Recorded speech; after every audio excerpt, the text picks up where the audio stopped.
ইসরায়েলের উপর নিষেধাজ্ঞা আরোপের আহ্বান জানিয়ে খোলা চিঠি দিয়েছেন ৪৬০ জন খ্যাতিমান ইহুদি।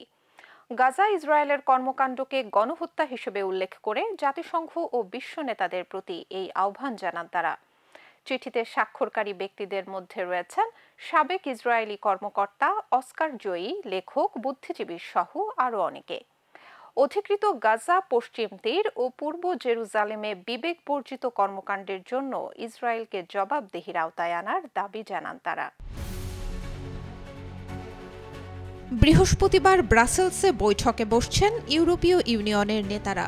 বৈঠকে ইসরায়েলের ওপর নিষেধাজ্ঞা আরোপের প্রস্তাবগুলো স্থগিত রাখার পরিকল্পনা করছেন তারা। ঠিক এমন সময়েই জাতিসংঘ ও বিশ্ব নেতাদের কাছে খোলা চিঠি পাঠালেন ৪৬০ জন খ্যাতনামা ইহুদি। বিশ্ব নেতাদের প্রতি আন্তর্জাতিক বিচার আদালত আইসিজে এবং আন্তর্জাতিক অপরাধ আদালত আইসিসির রায় মেনে চলার, ইসরায়েলকে অস্ত্র সরবরাহ বন্ধ করার এবং গাজায় পর্যাপ্ত মানবিক সহায়তা নিশ্চিত করার আহ্বান জানান তারা। একই সঙ্গে শান্তি ও ন্যায় বিচারের পক্ষে যারা কথা বলছেন তাদের বিরুদ্ধে ইহুদি বিদ্বেষের মিথ্যা অভিযোগ প্রত্যাখ্যান করারও অনুরোধ জানান এই ইহুদি ব্যক্তিত্বরা।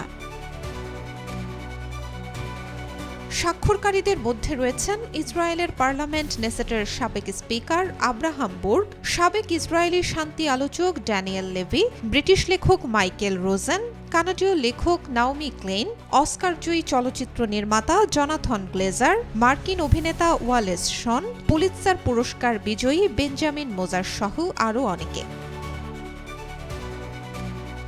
চিঠিতে স্বাক্ষরকারীরা লিখেছেন, হলোকস্টের প্রতিক্রিয়ায় সব মানুষের জীবনের রক্ষা কবচ ও সুরক্ষার জন্য অনেক আইন, সনদ এবং কনভেনশন প্রণীত হয়েছে।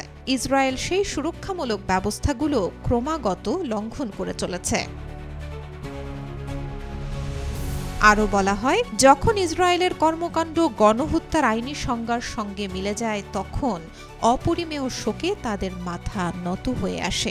ফিলিস্তিনিদের প্রতি তাদের সংহতি ইহুদি ধর্মের প্রতি কোনো ধরনের বিশ্বাসঘাতকতা নয়, বরং এটি তার পূর্ণতা। একটি জীবন ধ্বংস করা মানে গোটা বিশ্বকে ধ্বংস করা।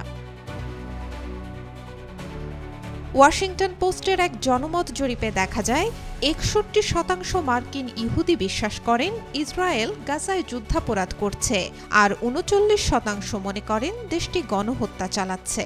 গাজার স্বাস্থ্য মন্ত্রণালয়ের হিসাব অনুযায়ী ২০২৩ সালের ৭ অক্টোবর থেকে এখন পর্যন্ত ইসরায়েলের হামলায় নিহত হয়েছেন কমপক্ষে ৬৫,০০০ ফিলিস্তিনি।